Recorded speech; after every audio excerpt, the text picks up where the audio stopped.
భగవంతుని యొక్క వాహనములను గురించి తెలుసుకుంటే ఆ వాహనానికి ఒక ప్రతిపత్తి ఉంటుంది, వాహనానికి ఒక ప్రత్యేకమైనటువంటి మంత్రం ఉంటుంది, వాహనము తనంత తానుగా అనుగ్రహించగలిగి ఉంటుంది. అలాగే మీరు శివాలయానికి వెడితే నందీశ్వరుడు ఉంటాడు. నందీశ్వరుడు యొక్క శృంగములలోంచి శివదర్శనం చెయ్యాలి. అసలు నందీశ్వరుడి దగ్గరికి వెళ్ళి ప్రార్థన చెయ్యకుండా శివలింగం వంక దర్శనం చెయ్యకూడదు. నంది దగ్గరికి వెళ్ళి మొట్టమొదట ప్రార్థన చెయ్యాలి. ఏమని అంటే, నందీశ్వర నమస్తుభ్యం సాంబానంద ప్రదాయక మహాదేవస్య సేవార్థం ఆజ్ఞాం దాతుమర్హసి అని అడగాలి. అనుజ్ఞాం దాతుమర్హసి. నందీశ్వర నమస్తుభ్యం.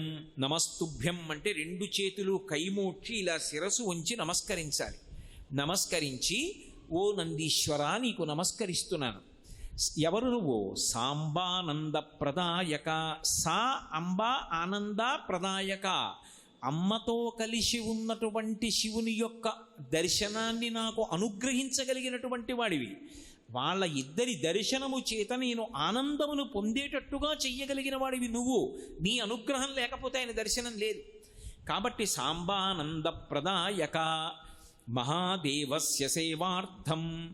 నేను మహాదేవుని యొక్క సేవ చెయ్యాలనుకుంటున్నాను, ఆయన ఎదురుగుండా నిలబడాలనుకుంటున్నాను, నమస్కరించాలనుకుంటున్నాను. కాబట్టి మహాదేవస్య సేవార్థం అనుజ్ఞాం దాతుమర్హసి.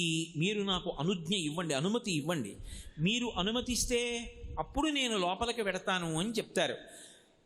నందీశ్వరుడు కేవలముగా పరమశివుడు వచ్చేటటువంటి వాహనం ఒక్కటే కాదు, అసలు నందీశ్వరుని యొక్క అనుమతి లేకుండా శివాలయంలో శివదర్శనం చేశారనుకోండి, దాన్ని శంకరుడు అంగీకరించాడు. ఎందుచేత అంటే శివదర్శనాన్ని ఇవ్వడానికి మొట్టమొదట ఎవరు అనుగ్రహించాలి అంటే నందీశ్వరుడు అనుగ్రహించాలి. ఎక్కడి నుంచి వచ్చింది నందికా శక్తి శివపరివారంలో అంటే, శిలాదుడు అని ఒక మహర్షి, ఆయన మహానుభావుడు. ఆయనకి ఒకప్పుడు ఒక విచిత్రమైనటువంటి కోరిక కలిగింది, నాకు ఒక కుమారుడు కలగాలి.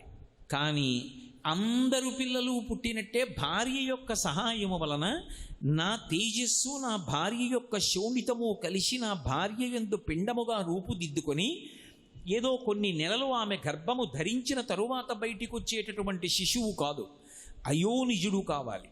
స్త్రీ గర్భము నుండి బయటికి రానివాడయ్యి ఉండాలి, అయోనిజుడు కావాలి. రెండు, ఆ పిల్లవాడికి మరణం ఉండకూడదు, ఇక పిల్లవాడు శరీరం అన్నది విడిచిపెట్టకూడదు. మూడు, వాడు పరమశివుడితో సమానమైనటువంటి స్థాయిని పొంది ఉండాలి అనుగ్రహంలో. వాడు ఆజ్ఞాపించడంలో కానీ అనుగ్రహించడంలో కానీ రూపంలో కానీ ముమ్మూర్తుల శంకరుడు ఎలా ఉంటాడో అలా ఉండాలి. నాకు అటువంటి కొడుకు కావాలి. అదేం సామాన్యమైన కోరిక. అటువంటి పిల్లవాడిని పొందాలనుకున్నాడు. దేవేంద్రుడి గురించి ఘోరమైనటువంటి తపస్సు చేశాడు.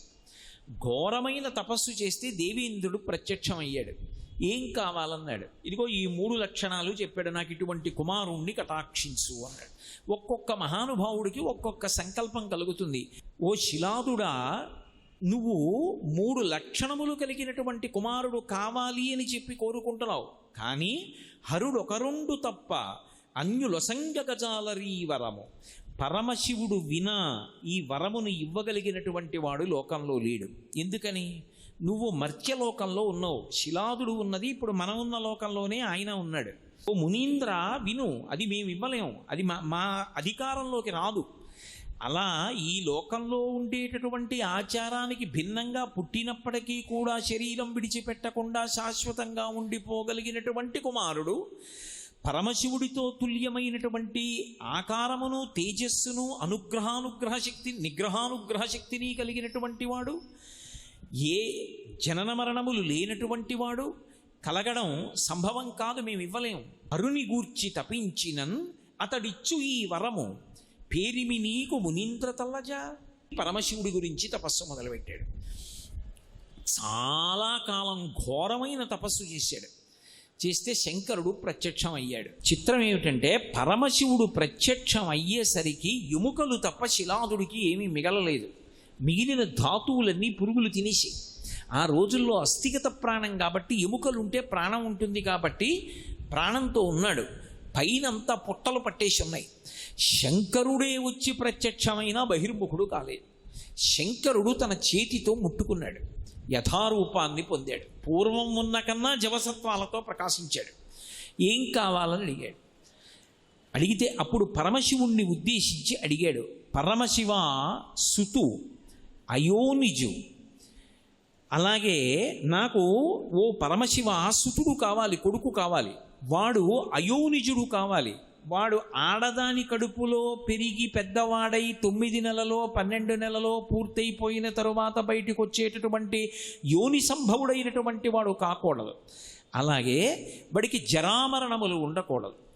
అటువంటి 3 లక్షణములు ఉన్నవాడై ఉండాలి. దానికి తోడు నీకు జోకకు వానిన్, నీతో సమానమైనటువంటి వాడు అయి ఉండాలి. నిగ్రహానుగ్రహ శక్తిలో నీ అంత తేజస్సు ఉండాలి. చూస్తే ముమ్మూర్తుల నీలాగే ఉండాలి. శివుడెవరో నందెవరో తెలియకూడదు. అటువంటి కుమారుణ్ణి కటాక్షించాలి. ఆయన ఒక్క చిరునవ్వు నవ్వన్నాడు, సుతుడు కావాలి, వాడు నీ కొడుకు అయ్యి ఉండాలి, అయోనిజుడయ్యి ఉండాలి, జరామరణములు లేనివాడయ్యి ఉండాలి, నాతో సమానుడయ్యి ఉండాలి. ఇటువంటి కొడుకు కావాలి నీకు. లోకంలో ఇలా అడిగిన వాళ్ళు ఉన్నారా ఎవరైనా? భక్తికి ఎంత పరవశించిపోతాడు పరమశివుడు అన్నదానికి పరాకాష్ఠ నందీశ్వర వృత్తాంతం. తథాస్తు. ఇప్పుడు అయోనిజుడు కదు పుట్టాలి, భార్య కడుపులోంచి వచ్చేవాడు కాకూడదు. శిలాదుడు సంతోషించాడు, వెళ్ళిపోయి ఆయన ఒక యజ్ఞాన్ని సంకల్పం చేసి యజ్ఞం చేస్తున్నాడు. ఆ యజ్ఞం చేస్తూ ఉండగా ఆ యజ్ఞకుండంలోంచి అకస్మాత్తుగా అగ్ని 1000 సార్లు దాని కాంతి పెరిగిపోతే ఎలా ఉంటుందో అంత కాంతితో ఒక బాలుడు పైకి లేచాడు. లేచి యజ్ఞకుండంలోంచి బయటికి వచ్చాడు. ఓ శివానుగ్రహంతో నాకు ఈ కుమారుడు కలిగాడన్నాడు. వాడికి ఉపనయనం చేశాడు, వేద విద్య అంతా నేర్పించాడు, పెరిగి పెద్దవాడు అవుతున్నాడు. పరమశివుడు చిన్న పరీక్ష పెట్టాలనుకున్నాడు. మహర్షుల్ని పంపించాడు. ఆ మహర్షులు ఆశ్రమానికి వెళ్ళి అన్నారు, పరమశివుడు చెప్పిన మాట నువ్వు సరిగ్గా వినలేదు. ఈ పిల్లవాడు అల్పాయుర్దాయం, ఎక్కువ కాలం బ్రతకడవు. ఈ పిల్లవాడు ఈ ఆయుర్దాయం అయిపోయింది, ఇంకా కొద్ది రోజులే ఉంటాడన్నాడు. శిలాదుడు ఘోరున ఏడ్చాడు. ఈ పిల్లవాడు అన్నాడు, నాన్నగారు దేనికి ఏడుస్తున్నారు? నిగ్రహానుగ్రహ సమర్థుడు పరమశివుడు, ఆయన ఇవ్వలేనిది లోకంలో లేదు. నేను ఆయన గురించి తపస్సు చేస్తానని వెళ్ళి కూర్చొని పరమశివుడి గురించి తపస్సు చేశాడు. ఆ పిల్లవాడి తపస్సుకి పరమ సంతోషాన్ని పొందినటువంటి శంకరుడు ప్రత్యక్షమై నేను నీ పట్ల ఎంతో సంతోషాన్ని పొందాను కాబట్టి నీకు నేను కొన్ని విశేషాలని అనుగ్రహిస్తున్నాను. మీ నాన్న నన్ను వరం అడిగాడు, శిలాదుడికి కొడుకుగా ఉండాలన్నాడు. అందుకు నీవు శిలాదుని యొక్క కుమారుడు అని పిలవబడతావు. అయోనిజుడు కావాలన్నాడు, యజ్ఞకుండంలోంచి పుట్టావు. నేను మహర్షులతో అలా కబురు చేశాను, కానీ నిజానికి నేను ఆ మాట అనలేదు. నిన్ను అల్పాయుర్దాయంతో ఉండేవాడివి అనలేదు. నీకు జరామరణములు లేవు, నీకు మృత్యు అన్నది రాదు. నాతో సమానమైనటువంటి రూపం కావాలని మీ నాన్న అడిగాడు. అందుకే నాతో సమానమైనటువంటి రూపాన్ని నీకు అనుగ్రహిస్తున్నానని సమానమైనటువంటి రూపాన్ని అనుగ్రహించాడు. శంకరుడు ఎలా చంద్రరేఖతో ప్రకాశిస్తూ ఉంటాడో అలాగే 3 కన్నులతో చంద్రరేఖతో పరమశివుడితో సమానమైనటువంటి వ్యక్తిగా అపరశంకరుడిగా నందీశ్వరుడు నిలబడ్డాడు. పార్వతీదేవిని పిలిచాడు శంకరుడు. పిలిచి, పార్వతి, ఇతను నీకు పుత్ర సదృశ్యుడు, ఇక పైనుంచి ఇతను కూడా నీకు కుమారుడే. కాబట్టి ఈ నందీశ్వరుణ్ణి నీ కుమారుడితో సమానంగా చూడు. విఘ్నేశ్వరుడికి సుబ్రహ్మణ్యుడికి ఏ స్థానం ఇచ్చావో అదే స్థానాన్ని ఈ నందీశ్వరుడికి కూడా ఇవ్వాలి అని తన జటని ఒకదాన్ని పెరికి ఆ జటలో ఉన్నటువంటి జలాన్ని ఆ పిల్లవాడి మీద పిండాడు. పిండినప్పుడు ఆయన జటలోంచి వెంటనే ఒక నది పుట్టింది. ఆ జట పిండినప్పుడు ఆ పిల్లవాడి మీద పడి ఆ పిల్లవాడి శరీరం అంతా తడిసి ఆ నది ప్రవహించింది. దానికి జటోదక అని పేరు. పార్వతీదేవిని పిలిచి, ఈ పిల్లవాడు నీకు కుమారుడు అన్నాడు. అనేటప్పటికి ఆవిడ ఎంతో సంతోషాన్ని పొంది ఈ చేతిని ఇలా పెట్టింది ఆ పిల్లవాడి తల మీద పెట్టి ఒక్కసారి కన్నులు మూసుకుని సంకల్పం చేసింది. చేసేటప్పటికి శంఖం ఎంత తెల్లగా ఉంటుందో అంత తెల్లటి రంగులో ఉన్నటువంటి పాలు ఆమె చేతుల నుంచి 3 ధారల కింద పడ్డాయి. పడి ఆ పిల్లవాడి శరీరం అంతా అందులోంచి తడిసి కిందకి ప్రవహించింది. దాన్ని అలా ప్రవహించి పార్వతీదేవి చేతి నుంచి 3 ధారలుగా పడి ప్రవహించినటువంటి ఆ ధార ఏదైతే ఉందో అది ఒక నదీ రూపాన్ని పొందింది. దాన్ని త్రిస్రూప అని పిలిచారు. అలాగే ఎప్పుడైతే శంకరుడు యొక్క జట నుంచి వచ్చినటువంటి ఉదకము చేత తాను తరిశాడో, పార్వతీదేవి యొక్క చేతిలోంచి వచ్చినటువంటి 3 ధారల పాల చేత తరిశాడో, పరమ సంతోషాన్ని పొందినటువంటి ఆ పిల్లవాడు ఒక్కసారి గట్టిగా అరిచాడు. ఆ అరిచినప్పుడు వృషధ్వని అంటారు. అంటే ఎద్దు అరిస్తే ఎలా ఉంటుందో అంబారామం అటువంటి రవం చేశాడు. అంత పెద్ద కేక వేసేటప్పటికీ ఆ ధ్వనిలోంచి ఒక పెద్ద నీటి బుగ్గ పుట్టి నదిగా ప్రవహించింది. దాన్ని వృషధ్వని నది అని పిలిచారు. అప్పటికి 3 నదులు పుట్టాయి. శంకరుడు పరమ సంతోషంతో తన తల మీద ఉన్నటువంటి కిరీటాన్ని తీసి పిల్లవాడికి అలంకారం చేశాడు. ఇంతకాలం పరమశివుడి తల మీద అలంకారం చెయ్యబడినటువంటి స్వర్ణ కిరీటాన్ని తీసి ఈ పిల్లవాడి తల మీద పెట్టేటప్పటికీ ఆయన తలలో ఉన్నటువంటి గంగధారతో కూడుకున్నటువంటి ఆ కిరీటంలో ఉన్నటువంటి బంగారంతో కూడుకున్న జలం పిల్లవాడి శరీరం నుంచి కిందకి నదిగా ప్రవహించింది. ఎందుకు ప్రవహిస్తుంది అంటే మిగిలిన వారిని అనుగ్రహించడానికి. దానికి జంబూ అని పేరు వచ్చింది, జంబూ నది అని.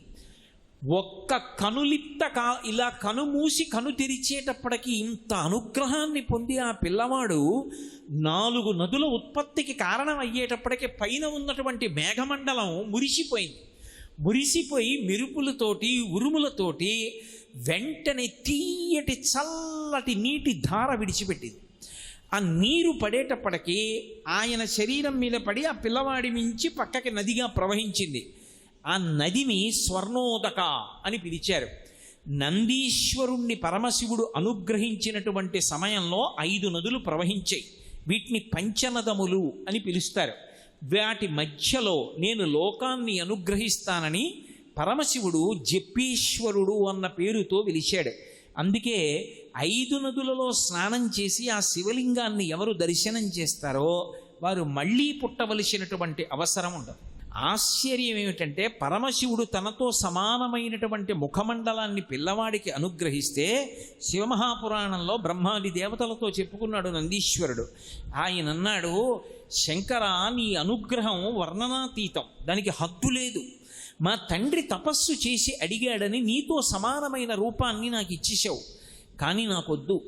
నువ్వు అనుగ్రహించిన మిగిలినవి స్వీకరిస్తాను, కానీ నువ్వు ఎలా ఉంటావో అలాగే నా ముఖం ఉంటే నాకు నీకు భేదం చెప్పడం కష్టం కావచ్చు, నన్ను శివుడు అనుకోవచ్చు, నాకు అంత ఆశ లేదు.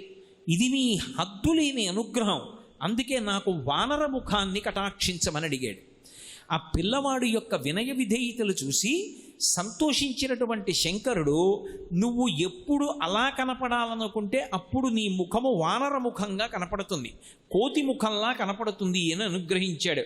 అందుకే వానర ముఖంతో దర్శనమిస్తూ ఉంటారు నందీశ్వరుడు. ఆ నంది పేరు ఎందుకు వచ్చింది అంటే శిలాదుని యొక్క కుమారుడు. ఈ పిల్లవాడిని చూశాడు శిలాదుడు. చూసి నందుడౌట చేసి నంది అనుచు నామకరణంబొనర్చి వివిధార్థ సంచయంబు నిమ్మి అర్ధులైన వారికిచ్చి తనియ చేయుచు ముదంబున తనరుచుండే అన్నారు శివమహాపురాణంలో. ఆ శిలాదుట్ట పిల్లవాడి వంక చూశాట. ఉరై శిలాదుని యొక్క కుమారుడు అని చెప్పబడతావు, ఎంత గొప్ప కొడుకువిరా అని ఆ పిల్లవాడి ముఖం చూసేటప్పటికీ ఆ తండ్రిలో ఎంత ఆనందం వచ్చేసిందోట. నాలో ఉండిపోయిన ఇంత ఆనందం, నా కోరిక తీరింది, పరమశివుడితో సమానమైనటువంటి కొడుకుని నేను కన్నానన్న ఆనందానికి కారణమై రాశీభూతమై సాకారముగా నా ఎదుట నడిచి వచ్చావు కాబట్టి, నా కోరిక తీర్చావు కాబట్టి కొడుకుని నందనుడు అని పిలుస్తారు. తండ్రి ఆనందమునకు కారణమవుతాడు కాబట్టి కొడుకు నందనుడు. లోకంలో ఉన్నటువంటి పిల్లల కన్నా కూడా భిన్నమైనటువంటి రీతిలో అయోనిజుడైనటువంటి శుతుడు, జరామరణములు లేనివాడు, పరమశివుడితో తుల్యమైన వాడు కావాలి నాకు కొడుకని నేను ప్రార్థన చేస్తే, నువ్వు మళ్ళీ తపస్సు చేసి పరమశివుని యొక్క అనుగ్రహాన్ని పొంది ఆయన నదులు పుట్టడానికి కారణమై పార్వతీ పరమేశ్వరుల చేత అనుగ్రహింపబడి ప్రమదగణాధిపత్యాన్ని పొంది నువ్వు నడిచి వస్తుంటే పరమశివుడికి వాహనంగా అంగీకరింపబడితే నిన్ను చూసి నేను ఎంత మురిసిపోతాను. నా ఆనందమునకంతటికీ నువ్వు కారణమయ్యావు కాబట్టి నీకు నంది అని పేరు పెడుతున్నానన్నాడు. ఈశ్వరుడితో సమానమైన శక్తి ఉన్నవాడు కాబట్టి ఈశ్వర శబ్దం పక్కన చేరింది. నందీశ్వరుడు అని పిలుస్తారు. ఈశ్వర శబ్దం మిగిలిన వాళ్ళకి అన్వయం కాదు. మీరు అందుకే చూడండి, తెలియక కొంతమంది శనీశ్వరుడు అంటూ ఉంటారు. శనీశ్వర అన్న మాట లేదు. గ్రహములలో ఏ గ్రహమునకు కూడా ఈశ్వరత్వం లేదు. గ్రహములు ఫలితాల్ని ఇచ్చేటప్పుడు భగవంతుని యొక్క శాసనాన్ని బట్టి అనుగ్రహిస్తాయి. భగవంతుడు కూడా ఓ గ్రహాన్ని నువ్వు ఇలా ఫలితం ఇవ్వవద్దు అంటే గ్రహం ఊరుకోవాలంతే. శనీశ్వరుడు అన్న మాట లేదు. శనైశ్చరుడు, శనైహి చరహ. ఆయన మెల్లమెల్లగా నడుస్తాడు. అందుకే జాతకంలోకి వస్తే ఎక్కువ కాలం నడుస్తాడు. అందుకని శనైశ్చరుడు, శనీశ్వరుడు లేదు. కానీ నందీశ్వరుడు, ఎందుకంటే ఈశ్వరుడితో తుల్యమైన వాడు కాబట్టి నందీశ్వర అని పేరు వచ్చింది. మన అదృష్టం ఏమిటంటే ఆ నందీశ్వరుడు తపస్సు చేసినటువంటి భూమి ఏది ఉన్నదో అదే నందిమండలము అన్న పేరుతో పిలవబడింది. ఇప్పటికీ మనం శ్రీశైలం వెడితే శ్రీశైలానికి చాలా దగ్గరలో నంద్యాల అని ఇప్పుడు పిలవబడుతోంది. అది నంద్యాల కాదు, అసలు నందుల యొక్క ఆలయముల వరుస ఉన్నటువంటి ప్రదేశం కాబట్టి నందుల ఆలయ ఆవళి, నందులకు ఆలయములు ఎన్నో ఉన్న ప్రదేశం అది నందుల ఆలయము. నందుల ఆలయ ఆవళి క్రమక్రమంగా నంద్యాల. ఒకప్పుడు దీని పేరు హేలాపురి, ఇప్పుడు ఏలూరు. ఒకప్పుడు మా ఊరి పేరు కోకనదము, ఇప్పుడు కాకినాడ.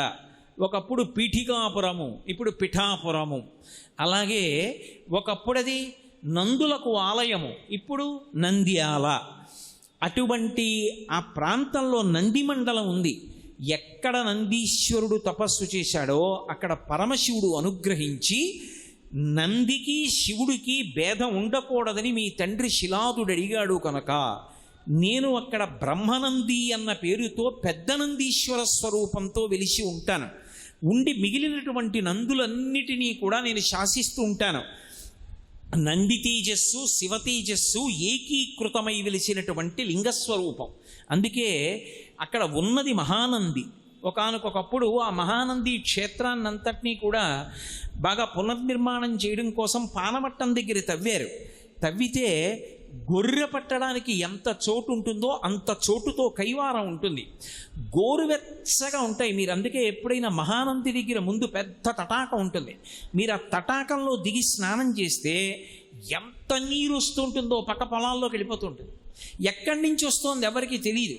ఇప్పటికీ కూడా కాళేశ్వరం వెళ్ళినప్పుడు అక్కడ అభిషేకం చేసినటువంటి జలాలన్నీ గోదావరి నదిలోకి ఎలా వెళ్ళిపోతాయో ఎలా అర్థం కాదో, అలాగే మహానంది వెళ్ళినప్పుడు శివలింగం యొక్క అడుగు భాగాన్ని తాకి వస్తూ ఉంటాయి ఆ జలాలు. ఒకప్పుడు పునర్నిర్మాణం చేస్తున్నప్పుడు కింద జలప్రవాహాన్ని చూశారు. ఆ ప్రవాహం వెడుతూ ఉంటుంది. అది గోరువెచ్చటి నీటిగా వెడుతూ ఉంటుంది ఆ జలప్రవాహం. అక్కడ మహానంది, ఆ మహానందిని పరివేష్టించి నవనందులుగా 9 నందులుగా ఉన్నాడు ఆయన.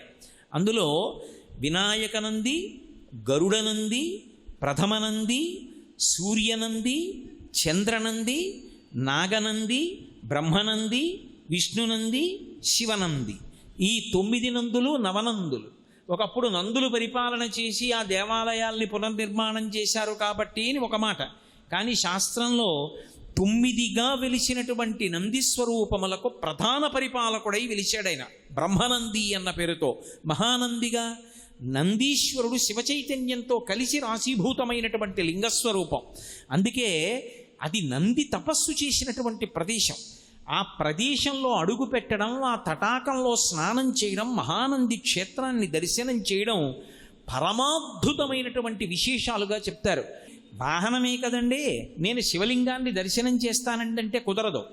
అందుకే నందీశ్వరుణ్ణి మీరు గమనించండి, ఆయన ఆనందమంతా ఎక్కడుంటుంది అంటే శివదర్శనంలోనే ఉంటుంది. ఆ శివదర్శనంలో పొంగులు వారిపోతూ ఉంటాడు. అంతటి అద్భుతమూర్తి కనుకనే శైవాగమంలో ఒక విశేషం ఉంది. త్రయోదశి తిథి పరమశివుడి పరంగా చాలా అద్భుతమైనటువంటి తిథి. త్రయోదశి నాడు శివలింగానికి చేసేటటువంటి అభిషేకం ఎంత గొప్పగా చేస్తారో, ఉభయపక్షములలోనూ త్రయోదశి తిథి నాడు నందీశ్వరుడికి కూడా అంత గొప్పగానూ అభిషేకం చేస్తారు. నందీశ్వరుడికి అభిషేకం చేసినటువంటి కారణం చేత సమస్తమైనటువంటి అశాంతి ఉపశమిస్తుందని, సమస్తమైనటువంటి కళ్యాణములు అబ్బుతాయని, మనుష్యులకు కావలసినటువంటి ఈప్సితములు సిద్ధిస్తాయని మనకి శాస్త్రవాక్కు. అందుకే శివదర్శనం ఎంత గొప్పదో, శివలింగాభిషేకం ఎంత గొప్పదో, నందీశ్వరుడికి చేసేటటువంటి అభిషేకము కూడా తత్తుల్యము, అంత గొప్పది. అటువంటి నంది యొక్క శృంగముల మధ్య నుండి మాత్రమే శివలింగాన్ని దర్శనం చెయ్యాలి. శివలింగాన్ని దర్శనం చేసేటప్పుడు శివుడికి నందికి మధ్యలోకి వెళ్ళి దర్శనం చేయకూడదు. అలా ఎవరైనా వెడితే అది గొప్ప దోషం కింద స్వీకరిస్తారు. అలాగే నిర్మాల్యం తీసుకొచ్చి శివుడి మీద ఉన్న పువ్వులు చేతికిస్తే నంది దగ్గర పెట్టేస్తుంటారు. అలా పెట్టడం ఎట్టి పరిస్థితుల్లోనూ అంగీకరింపబడదు. నందీశ్వరుడి దగ్గర నిర్మాల్యాన్ని విడిచిపెట్టకూడదు.